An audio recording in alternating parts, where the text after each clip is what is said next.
Hello friends, welcome to my channel study for you. So guys, आज के इस video में मैं आपको पहले क्लियर कर दूं कि आज 21 नवंबर को फर्स्ट शिफ्ट में आपका कोई भी एग्ज़ाम नहीं था। बस मैं ये वीडियो उन बच्चों के लिए लेकर आया हूं जिनका आगे आने वाले शिफ्टों में जो है एसएससी जीडी का एग्ज़ाम होने वाला है। और मैं आपको 100% ये गारंटी देता हूं कि आपके एसएससी जीडी के एग्ज़ाम में जो है इसी प्रकार से प्रश्न पूछे जा रहे हैं। तो जिन भी कैंडिडेट्स का आगे आने वाले शिफ्टों में एसएससी जीडी का पेपर होने वाला है वो इस वीडियो को जो है लास्ट तक ज़रूर देखेगा। और आपसे रिक्वेस्ट करता हूं, अभी तक आपने मेरे चैनल को अगर सब्सक्राइब नहीं किया है तो एसएससी जीडी से रिलेटेड पल पल की अपडेट के लिए जो है चैनल को सब्सक्राइब ज़रूर कर दीजिएगा। और बगल में ही आपको एक बेल आइकन यानी घंटे का निशान भी दिख रहा होगा, तो आप उसे भी जो ज़रूर प्रेस कर दीजिएगा। तो चलिए वीडियो को स्टार्ट करते हैं। पहला क्वेश्चन है कि आंवला में कौन सा विटामिन पाया जाता है। तो देखिए, जितने भी खट्टे पदार्थ होते हैं ना उसमें विटामिन सी पाया जाता है, तो विटामिन सी आपका यहाँ पे करेक्ट हो जाएगा। बात कर ले एग्जाम में अगर पूछा जाए कि विटामिन सी का रासायनिक नाम क्या होता है तो एस्कॉर्बिक एसिड होता है। नेक्स्ट आपका यहाँ पर है कि गदर पार्टी की स्थापना कब और कहाँ पर हुई थी। तो देखिए, गदर पार्टी की जो स्थापना है ना ये आपका अमेरिका के सैन फ्रांसिस्को के एस्टोरिया में हुआ था। और कब हुआ था तो 1913 में हुआ था।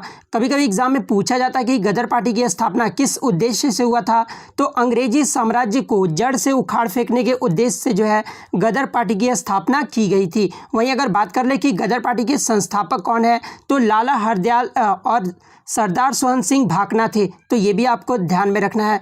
नेक्स्ट आपका यहाँ पर है कि हरिगोविंद खुराना को किस क्षेत्र में जो है नोबेल प्राइज दिया गया था। तो देखिए, हरिगोविंद खुराना को जो है 1968 में नोबेल प्राइज दिया गया था। और न्यूक्लिक एसिड में न्यूक्लियोटाइड का क्रम जिसमें कोशिका के अनुवांशिक कोड होते हैं उसकी खोज हेतु फिजियोलॉजी या मेडिसिन के लिए नोबेल पुरस्कार दिया गया था। और ये जो हरिगोविंद खुराना थे ना ये भारतीय अमेरिकी जैव रसायनज्ञ थे। तो ये भी आपको ध्यान में रखना है।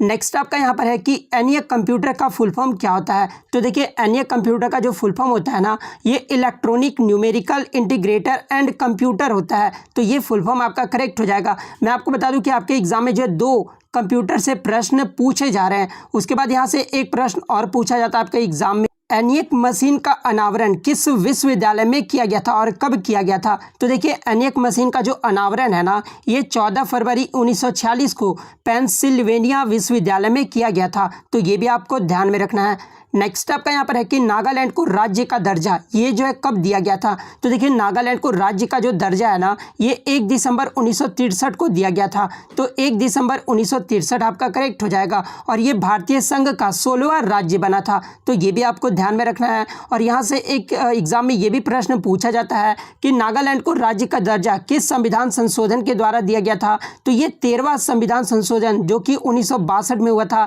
इसके अंतर्गत नागालैंड के संबंध जो है विशेष प्रावधान अपनाकर उसे एक राज्य का दर्जा दे दिया गया था। तो ये भी आपको ध्यान में रखना है। नेक्स्ट आपका यहाँ पर है कि एक अक्षांश रेखा जो अलवर राजस्थान से गुजरता है तो वह जो रेखा है ना निम्न में से किस और राज्य से निकलेगा। तो देखिए, आपका जैसे इस प्रकार से एक ग्लोब हो जाता है, ठीक है। और ये सब जो होते हैं ना वो आपके अक्षांश रेखा होते हैं। और ये सब जो होते हैं वो आपके क्या होते हैं तो देशांतर रेखा होते हैं। तो यहाँ पर क्वेश्चन ये पूछा गया है कि अलवर राजस्थान से गुजरता है तो वो रेखा जो है निम्न में से किस राज्य से निकलेगा। तो आप जब ग्लोब में देखोगे ना तो ये सिक्किम और उत्तर प्रदेश से निकलेगा। तो आपके ऑप्शन में जो भी दिया रहेगा वो आपका करेक्ट हो जाएगा। नेक्स्ट आपका यहाँ पर है कि वसा का अधिकांश पाचन ये जो है कहाँ पर होता है, यानी most of the fat digestion occurs in. तो वसा का जो अधिकांश पाचन है ना ये आपका छोटी आंत यानी स्मॉल इंटेस्टाइन में होता है। तो छोटी आंत आपका यहाँ पे करेक्ट हो जाएगा। नेक्स्ट आपका यहाँ पर है कि राजा नरसिम्ह देव प्रथम ने जो है किस मंदिर का निर्माण करवाया था। तो देखिए, राजा नरसिम्ह देव प्रथम के द्वारा जो है ये कोणार्क का सूर्य मंदिर का निर्माण करवाया गया था। और कोणार्क का सूर्य मंदिर ये जो है कहाँ पर है तो ये आपका उड़ीसा के पुरी में है। तो ये भी आपको ध्यान में रखना है। कभी कभी एग्जामिनर क्या पूछता है कि क्वेश्चन घुमा देता है। जैसे एग्जामिनर क्या करेगा, आपसे पूछ दिया जाएगा कि कोणार्क के सूर्य मंदिर का निर्माण किसने करवाया था। तो राजा नरसिम्ह देव प्रथम के द्वारा जो है कोणार्क के सूर्य मंदिर का निर्माण करवाया गया था। एग्जाम में ये भी प्रश्न पूछा गया आपका कि कोणार्क के सूर्य मंदिर को यूनेस्को के विश्व विरासत धरोहर में कब मान्यता दिया गया था। तो ये 1984 में दिया गया था। और ये किस भगवान को समर्पित है तो ये सूर्य भगवान को समर्पित है। तो ये भी आपको ध्यान में रखना है। नेक्स्ट आपका यहाँ पर है कि कौन सा नेशनल पार्क यूनेस्को की विश्व विरासत सूची में शामिल है। तो देखिए आपके लिए मैं एक्सपेक्टेड क्वेश्चन करा रहा हूँ, इसलिए मैं आपको बता दूं कि निम्नलिखित नेशनल पार्क जो यूनेस्को के विश्व धरोहर सूची में शामिल है, एक तो आपका काजीरंगा नेशनल पार्क जो कि असम राज्य में है, इसे जो है विश्व विरासत सूची में शामिल किया गया है। उसके बाद मानस वाइल्ड लाइफ सेंचुरी जो कि असम में, इसे भी शामिल किया गया है। उसके बाद केवला नेशनल पार्क जो कि राजस्थान में है, इसे भी शामिल किया गया है। सुंदरबन नेशनल पार्क जो कि पश्चिम बंगाल में है, इसे भी जो विश्व धरोहर सूची में शामिल किया गया है। इसके अलावा आपके कौन कौन से हैं, तो Nanda Devi and Valley of Flowers National Park जो कि आपका उत्तराखंड में, इसे भी शामिल किया गया है। उसके बाद आपका यहाँ पर कंचनजंगा नेशनल पार्क जो कि सिक्किम में है, इसे भी जो है शामिल किया गया है। Great Himalayan National Park Himachal Pradesh में, इसे भी शामिल किया गया है। उसके बाद आपका काम्पेनर पवरगढ़ जो आर्कियोलॉजिकल पार्क है ना, जो कि गुजरात में है, इसे भी जो है विश्व धरोहर सूची में शामिल किया गया है। नेक्स्ट आपका यहाँ पर है कि फुलकारी कढ़ाई कला, ये जो है कहाँ की प्रसिद्ध है। तो देखिए ये जो फुलकारी कढ़ाई कला है ना, ये आपका पंजाब का जो है प्रसिद्ध है, तो पंजाब आपका यहाँ पे करेक्ट हो जाएगा। एग्जाम में ये भी प्रश्न पूछा जाता है कि चिकन करी कला ये जो है कहाँ का प्रसिद्ध है, तो ये लखनऊ का प्रसिद्ध है। वहीं अगर कांथा कढ़ाई का पूछा जाए तो ये पश्चिम बंगाल और बिहार का प्रसिद्ध है। कसीदा करी का अगर पूछा जाए तो ये जम्मू कश्मीर में प्रसिद्ध है, तो ये भी आपको ध्यान में रखना है। नेक्स्ट आपका यहाँ पर है कि अल्पसंख्यक वर्गों के हितों का संरक्षण से संबंधित कौन सा अनुच्छेद है। तो देखिए अल्पसंख्यक वर्गों के हितों का संरक्षण से संबंधित जो आपका अनुच्छेद है ना, यह आपका अनुच्छेद 29 है, तो अनुच्छेद 29 आपका करेक्ट हो जाएगा। अनुच्छेद 29 और 30 में जो है बच्चे कंफ्यूज रहते हैं, तो देखिए अनुच्छेद 30 में जो है अल्पसंख्यकों को शैक्षणिक संस्थान चलाने का अधिकार है, तो ये भी आपको ध्यान में रखना है। नेक्स्ट आपका यहाँ पर है कि सर्व शिक्षा अभियान की शुरुआत जो है ये किस प्रधानमंत्री के द्वारा किया गया था। तो देखिए मैं आपको बता दूं कि सर्व शिक्षा अभियान की जो शुरुआत है ना, ये आपका 2001 ईस्वी में हुआ था, और उस समय जो भारत के प्रधानमंत्री थे वो अटल बिहारी वाजपेयी द्वारा किया गया था, तो अटल बिहारी वाजपेयी आपका यहाँ पे करेक्ट हो जाएगा। एग्जाम में कभी कभी ये प्रश्न भी पूछा जाता है कि सर्व शिक्षा अभियान में ये जो है कितने बच्चों को शिक्षित करने का उद्देश्य रखा गया है। तो देखिए इसके द्वारा 6 से 14 वर्ष के बच्चों को जो है शिक्षित करना रखा गया इसका उद्देश्य। नेक्स्ट आपका यहाँ पर है कि संविधान के किस भाग को जो है भारतीय संविधान की आत्मा कहा गया है। तो देखिए संविधान के जो अनुच्छेद 32 है ना, इसे जो है भारतीय संविधान का आत्मा कहा जाता है, तो अनुच्छेद 32 आपका यहाँ पे करेक्ट हो जाएगा। कभी कभी एग्जाम में ये भी पूछा जाता है कि अनुच्छेद 32 को संविधान का हृदय और आत्मा किसने कहा था, तो ये डॉक्टर भीमराव अंबेडकर ने कहे थे। ठाकुर दास भार्गव ने जो प्रस्तावना को संविधान का आत्मा कहा था, तो ये भी आपको ध्यान में रखना है। नेक्स्ट आपका यहाँ पर है कि विच ग्लैंड कंट्रोल्स ब्लड प्रेशर, यानी रक्तचाप किस ग्रंथि द्वारा जो है नियंत्रित किया जाता है। तो देखिए रक्तचाप जो है ये एड्रिनल ग्लैंड्स के द्वारा नियंत्रित किया जाता है, तो एड्रिनल ग्लैंड्स आपका यहाँ पे करेक्ट हो जाएगा। नेक्स्ट आपका यहाँ पर है कि red data book is published by, यानी रेड डाटा बुक को जो है किसके द्वारा जो है पब्लिश किया जाता है, या फिर रेड डाटा बुक में लुप्त प्राय पौधे और जानवरों को जो है कौन शामिल करता है। तो देखिए रेड डाटा बुक में जो लुप्त प्राय पौधे और जानवरों को जो है ना, ये IUCN के द्वारा जो है शामिल किया जाता है, तो IUCN आपका यहाँ पे करेक्ट हो जाएगा। बात कर ले IUCN का फुल फॉर्म पूछा जाता है एग्जाम में, तो international union for conservation of nature होता है, और इसका जो ऑफिशियल आपका जो फुल फॉर्म होता है ना, वो international union for conservation of nature and natural resource होता है, तो ये भी आपको ध्यान में रखना है। कभी कभी एग्जाम में पूछा जाता है कि रेड डाटा बुक का हेडक्वार्टर कहाँ पर है, तो ये आपका ग्लैंड स्विट्जरलैंड में है, और उसका स्थापना कब हुआ था, तो ये 5 अक्टूबर 1948 को हुआ था, तो ये भी आपको ध्यान में रखना है।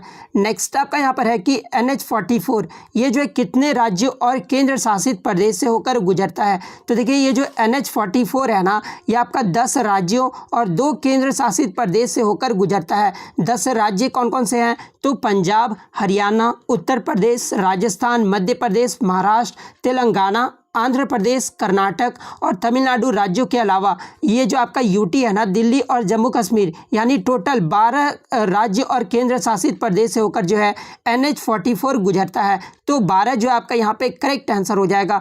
और मैं आपको बता दूं कि ये जो NH-44 है ना, ये लॉन्गेस्ट रनिंग नेशनल हाईवे है, तो ये भी आपको ध्यान में रखना है, और इसकी लंबाई एग्जाम में पूछा जाता है, तो इसकी जो लंबाई है ना वो 3745 किलोमीटर है। नेक्स्ट आपका यहाँ पर है कि first metal used by human, यानी मानव द्वारा जो है इस्तेमाल की जाने वाली पहली धातु कौन सी है। तो देखिए मानव द्वारा इस्तेमाल की जाने वाली जो पहली धातु है ना, ये कॉपर है, जिसका सिंबल क्या होता है, तो Cu होता है। तो कॉपर आपका यहाँ पे करेक्ट आंसर हो जाएगा। नेक्स्ट आपका यहाँ पर है कि भारत में जैव विविधता अधिनियम यानी जो बायोलॉजिकल डाइवर्सिटी एक्ट है ना, ये कब पारित किया गया था। तो देखिए भारत में जो जैव विविधता अधिनियम है ये 2002 में पारित किया गया था। तो 2002 आपका यहाँ पे करेक्ट हो जाएगा। और मैं आपको एक बता दूं बात कि आपके लिए मैं इतनी मेहनत करता हूं लेकिन आप वीडियो को लाइक नहीं करते, तो प्लीज़ अप्रिशिएट करने के लिए किसी को भी जो है अगर आपको कोई नॉलेज दे रहा है तो आप उसे लाइक ज़रूर किया कीजिएगा, ताकि नेक्स्ट वीडियो भी जो है मैं जल्दी जल्दी अपलोड कर सकूं आपके लिए।